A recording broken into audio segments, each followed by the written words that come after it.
It worked. It did work. I was worried. Oh, I think I'll lower this a little. Being that it worked good in the whole bit and we're live, do you want to just stay live? Sure, if you want to. Yeah, let's do it. So welcome everybody to Peeling Back the Label. I have the lovely Miss Karen E. Osborne, who is a multi-award winning author. And today we're going to talk about her book, Reckonings, and everything else in between. So, Karen, thank you so much for joining me today. I appreciate it. And we're, in the middle of a book tour, and you just received a 5-star rating from At Novels Alive. I don't know if you noticed that or not. And I saw that. That was so lovely. Yeah. And, it's not like they give 5-star out like as gifts. They don't do a lot. I mean, there's not always 5-star ratings. So, and between me and you and everybody else, I do have authors asking, how come they didn't give me a 5-star? So, but you did. So obviously that book is a good one because they don't just give those out for free. Yes, I really appreciate it. I appreciate 4-star ratings too. Oh, Sometimes absolutely. people, right? Sometimes people think it was a really good book. It just wasn't like Rock My World book. And Right. I'm grateful for that. 3-star ratings, not so much. Yes, I hear you. And you know what? I mean, that's the reason why there's so many books out there because not every book is for everybody, you know? Yes. Yeah. So, but I totally agree. 4 stars, that's phenomenal too. That's nothing to shy away from. That we're happy with 4 stars and 5 stars are even better. That's like the icing is the cherry on top is the 5-star, right? Indeed. Indeed. So can you tell us, I guess, a little bit about your background and, what inspired you to become a writer? And, did you always want to be a writer? Things like that. Yeah. So I grew up in the Bronx, you and I, native New Yorkers. And The and I Bronx. I'm much older than you are, and I grew up in a neighborhood where everybody on the block was your mother and father. I mean, you couldn't get away with anything. No Mm-hmm. matter what you did, somebody saw you and will come and grab you by the scruff of your neck and take you home, and tell your parents. They were all first generation Americans, mostly from Caribbean countries. And so they were strivers, and everybody worked for the government. But the boy who became my husband, and Bob and I, we grew up together. We were 13 and 14 years old when we met. And we knew we were going to go to college. And he knew he was going to go business and science. And I knew I was going to be a novelist. I knew Wow. it, knew it. It took a long time, Stephanie, for it to become true. But it did. That's the main thing. But I did. I always knew I was always going to write. I used to entertain my friends with stories, but I would pretend that they were true because otherwise they wouldn't really listen. Like, oh, listen to this story that I wrote, but listen to this adventure I had. And then they'd go ask my big brother and he'd tell him that I made it up. But they came back for more. They'd be mad at me for like a week. And then they'd say, well, did you have any other adventures? Yes, I did. Aw. That's fantastic. So, but life, Bob and I got married 20 and 21, and we had kids, and he had a career, and I had a career, and so writing, I would write when I could. I'd write short stories, and I'd write bad poetry. But it wasn't until I was 69 that my first book came out, and I now have five. Five. Yay! You're never too That is old. fantastic. You're never too No, old. no, no, you're never too old. I actually had a book tour with a woman from the UK, 80 years old. Wow. So like you said, it's never, never, never too late to fulfill your dream. It's if you're not dreaming, then you're not living, right? I agree with that, Hmm. Stephanie. Hmm. Yes. Someone online said life does happen, and then you get back to it later on. Yes, ma'am. That's the truth. Oh, you know what? Somebody else wrote, just like in a small town, and she's right. I grew up on Long Island, and the lady, Mrs. Zorgo, across the street, would give my mother the play-by-play of my sister and I. She knew everything. We couldn't get away with. So, I wish it was like that nowadays, but it's not. Not. People are We don't even too afraid. know so many times we don't know our neighbors, other than to just picking up the newspaper. Um, it's a different time. Yeah. Yeah, it is. It's totally different time. Um, Somebody wrote life does happen, and then you are back and back to you later on. Okay, that's true. That is. Um, Somebody said congratulations and hello, and so that's nice. I'm happy that people are joining in. Do you have the book Reckonings? I, I listened to the audio, so I don't have the book. I do. I have all five of my books close by, but this is Reckonings.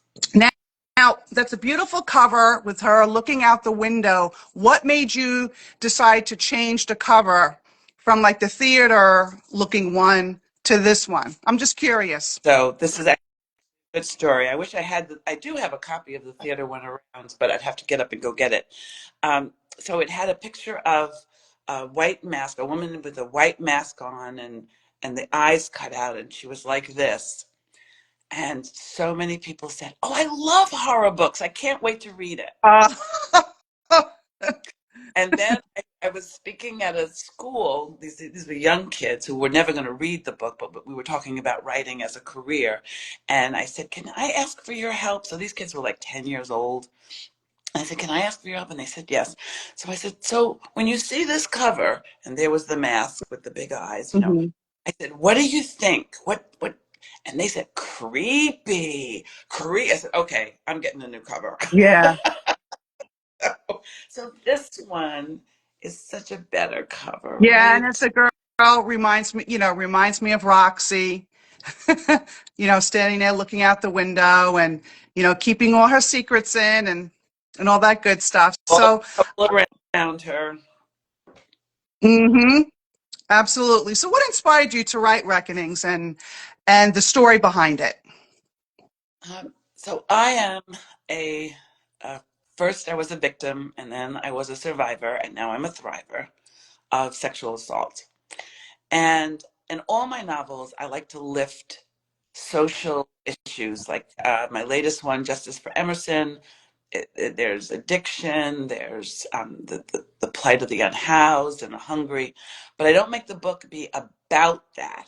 It's just that that's part of the Hmm. lives of people. So for Roxy, that was one of the issues that I wanted to lift.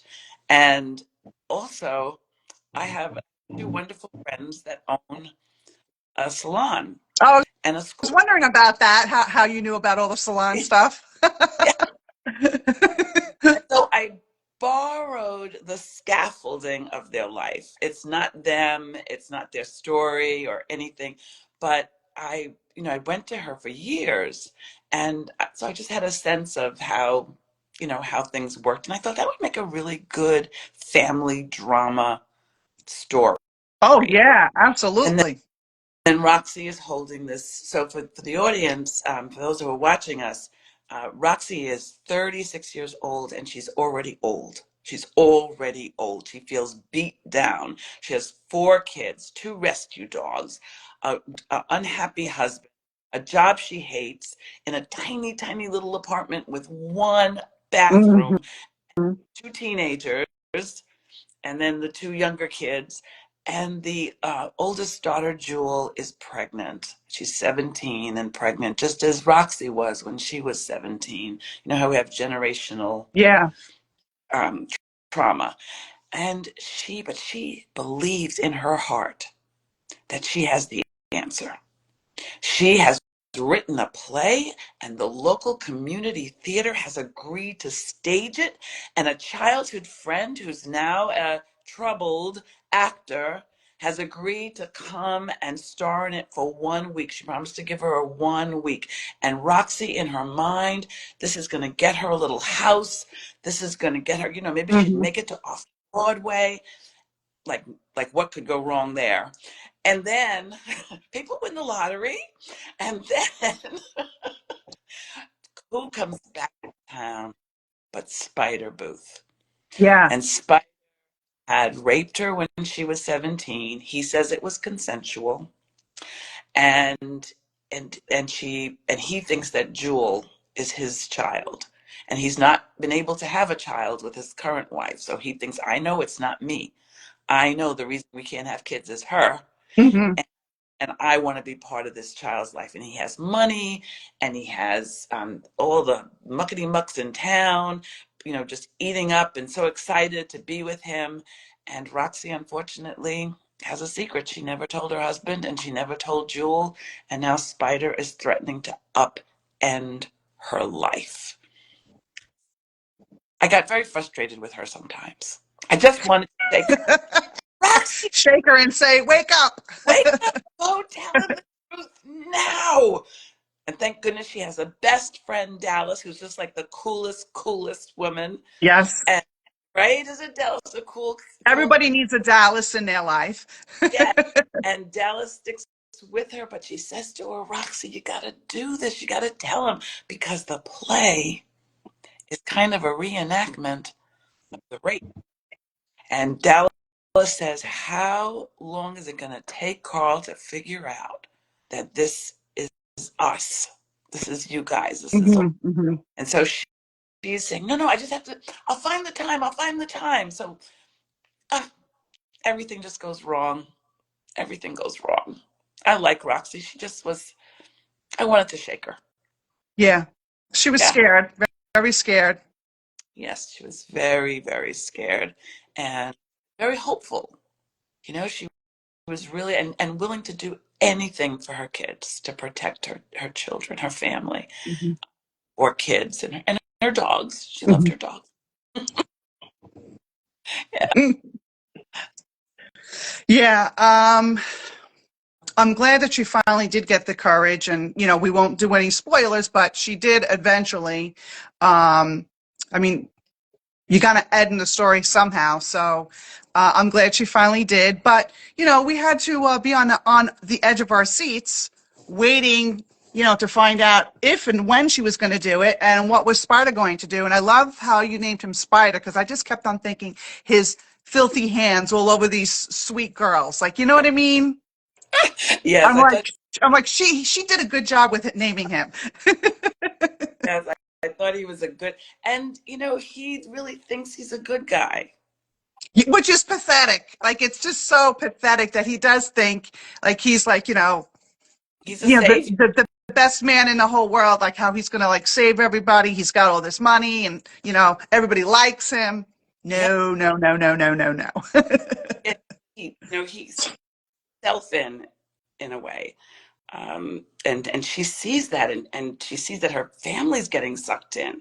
Hmm. Bull likes him, the pregnant daughter, who he thinks is his child, and her husband, Carl, who used to be mad at him when they were kids, but he said, you know what? People change, Roxy. You have to forgive. Like, what's going on with you? But of course, he didn't know. Hmm. He Right. didn't know, so he was confused by her behavior. Yeah, Yeah. I, in fact, was kind of mad at her because, when he finally did find out, and he's like, you made me feel like a chump. And I could just imagine what Spider was thinking when, Carl was being his friend still and this and that. And Carl, Spider in the back of his mind saying, if you only knew what I did to your wife, like, you know what I mean? So I did feel bad for Carl. I did feel Roxy should have told him way, way, way sooner He felt, because it wasn't fair to Carl. It just wasn't. yeah, and he felt just the same way Mhm. too. It's not like wasn't easy for him to forgive her. Oh yeah, I don't. Like you said, 18 years you've been holding this secret, and come on. I mean, there were times where you could have told me, but I understand she was just petrified of everything. Yeah, And that's usually what happens. I mean, you did portray it correctly. It's a scary thing. People always think when they're raped that it was their fault. Obviously, it never is. So, but they just don't. They just feel like so ashamed and stuff. And I'm glad how you did it. I like how you did the background about it, like it was in the background of the story type of thing, and it wasn't just based on the act. It was like all the emotional trauma and all that kind of stuff that some people just don't talk about. yeah. So I admired you for that. A little bit different take on that, and I'm glad that you shared your story. Because people need to know. I mean, Yes. even if it is 18 years later, she got it out. You know what I mean? She did get it out, and he actually did. Yeah, well, I can't say anything, but but she did. She did get it out finally. Yeah. So kudos to Roxy for getting up the courage to finally get it out and let her husband know. So now that Wreckings, we're done with talking about Wreckings. Do you have anything new on? You mentioned you had a new book. Do you have that cover? I do. So the latest one, oh no, a cracker.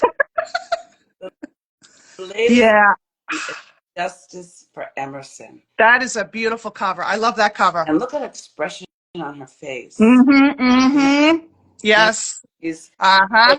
Aria is 50 years old, and she's widowed. Her husband died 2 years before, and she's the CEO of a not-for-profit that helps the unhoused and the hungry. And Emerson is 77, and he is a Vietnam vet, and he's a recovering addict, and he's a beloved volunteer at her not-for-profit. And she can count on him. She also, important to know, and you find all this out right in the very beginning. She's 5'2", and she has kind of a chip on her shoulder about being short.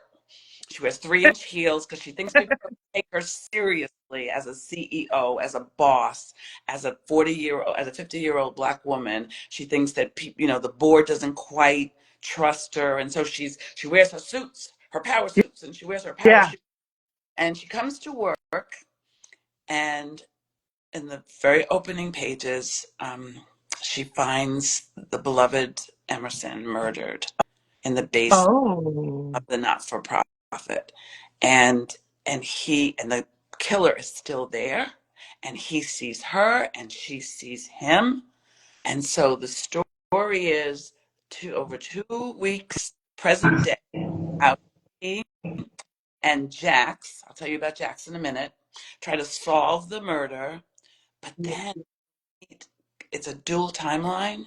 We meet Oh. Emerson in 1968 when Oh. he's 20 years old on his way to Vietnam on the day that Martin Luther King was murdered. And, and story, so how did this beloved man doing good things, how did this happen to him? And so we go back. And there's a murder back then too. And Oh. are they related? How did this happen? So we follow the solving of the murder today while we catch up uh, Mm-hmm. Mm-hmm. with Emerson's story, and then it meets Right. time of it. And then the other thing that I love about this story is Aria has Jack's 6'2".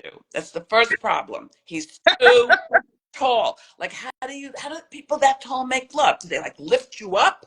What do they do? Yeah, no, I've always like wanted that when you'd see like really, really tall and really tiny, and yeah. How does that work? Hmm. Tall. He's too rich. He's a donor and a volunteer. What it would be in the newspapers: CEO canoodling with wealthy donor. No, no, I can't be with him. He's Hmm. young. He's 40 and she's 50. Maybe he still wants children. I have a child in college. No, I can't be with him. And he's too white. Aria is black and Jax is white. And it's too soon. Ben has only been dead for 2 years. Root for Jax and Aria, because Jax is the sweetest, sweetest man, helps her solve the murder, and he helps protect her, and there's tons of action and lots of bad guys, and you don't really know who it is until the end, who the murderer is. My husband asked me about 3/4 of the way, because he reads for me, so I'm writing and he'll read, and he says, well, Karen, who did it? And I said, I don't know. And that was the truth. They haven't revealed themselves to me yet. I know the murderer is going to reveal themselves to me, but it's one of these guys. It's one Hmm. of them. I don't know which one. So it was a lot of fun to write. So your characters definitely talk to you. Whether it's you're sleeping or you're driving in the car or in the shower, your characters are talking to you and telling you what's going on in the story, And right? they sometimes make their own decisions. I'm heading over here, and they're like, no, no, no, no, no, no, we're going over here. Hmm. It's so funny how that really happens because you're not the only author that says that, you know? I mean, some won't admit it, but some will. And it is funny how it just happens. They just grow into a character of their own. And if you're not doing the right thing, they're going to tell you. They tell you they're going to make a U-turn. And then I was talking to a writer friend the other day, and he said, but the worst thing is, as a writer, when they stop talking to you. True. Yeah. He says, well, Hmm. I can see that because then you're like, hey, give me yeah, something. what's about to happen next, And my first historical fiction novel, look at this cover. Oh, wow. Isn't that True beautiful? Grace. And Yeah. look at the pearls spilling. Wow. It's Oh, yeah. Okay. Hmm. ruffle. It's set in That's 19. another beautiful cover. Isn't that gorgeous? It's set in 1924, as you could tell by the kind of Yep. flapper. Uh, Yeah. Jazz and age. and Grace she was born in Africa, in Congo, to an African. She's inspired by my grandmother, so this part is really true. So she was born in the Congo. Her father was a British explorer and missionary, and her mother was a missionary, but her mother was African and her father was white. And this is in the 1880s. So marrying a black woman wasn't done, but he did. He married. He loved Rose, and he married her, and they had a lot of children, but they died. And my grandmother. So then my grandmother was sent at 4 years old 4 years old, sent to boarding school in England. Wow. Four. Four That's years, preschool. That's preschool. yeah. And but and the parents thought they were doing the right thing, right? She needs an education. She needs to be safe. And then she gets married in Jamaica at a very young age. Again, Mama thought she was doing the right thing. And now we meet Grace. She's 27. She has 5 kids. She's made peace with her life, and she's dedicated to her kids making it in America. But on the first pages, something horrific, horrific happens. Mm. And so the story is how she overcomes one, because that she couldn't access money because everything is in her husband's name. Right. Right. And you're not allowed, if you can't get your husband's signature, then this money isn't Hmm. yours. she got married at a very young age, so she didn't have an education. She spoke, Mm-hmm. she could read and everything, but she didn't have a skill. The only skill she had was, which a lot of women had, was making clothes. Mm-hmm. So now she has to somehow find a way to make a living and keep her family together. She makes a lot of decisions along the way to protect her kids that maybe you would disagree with. Mm-hmm. Readers have told me that. We've had wonderful book club discussions. Why would she have done this or why did she do that? But people have to put themselves, she was an Right immigrant, in their shoes. and Mm-hmm. in a time when they were anti-immigrant in the 20s, just like they are now. Mm-hmm. Mm-hmm. So there was just so much that she had to overcome and fight. But I always like to give my characters, my grandmother in real life didn't have this, but I wanted Grace, the fictionized Grace, Mm-hmm. to have somebody love her. Mm-hmm. She has a lovely, lovely man named Jonathan who, she keeps him at bay, but I had a reader write me and say, I want my own Jonathan. Aw, that's so cute. I find my own Jonathan. So Aw, that was my first foray into historical fiction. that sounds wonderful. Unfortunately we're out of time. Yes. I know it goes by so fast. Can you just tell everybody where they can get you, join your newsletter, and perhaps where they can purchase your books from? Yes. So please go to www.Karen Karen E. Osborne, because there's another amazing writer who's Karen A. Osborne. So Mhm. go on KarenEOsborne.com. And there's a trailer of Justice for Emerson, a book trailer, like a movie trailer. There's links to all of my social media there. There are links to Amazon where you can purchase the books, but you could also purchase them at Barnes & Noble. You can borrow them at your library or your independent bookstore.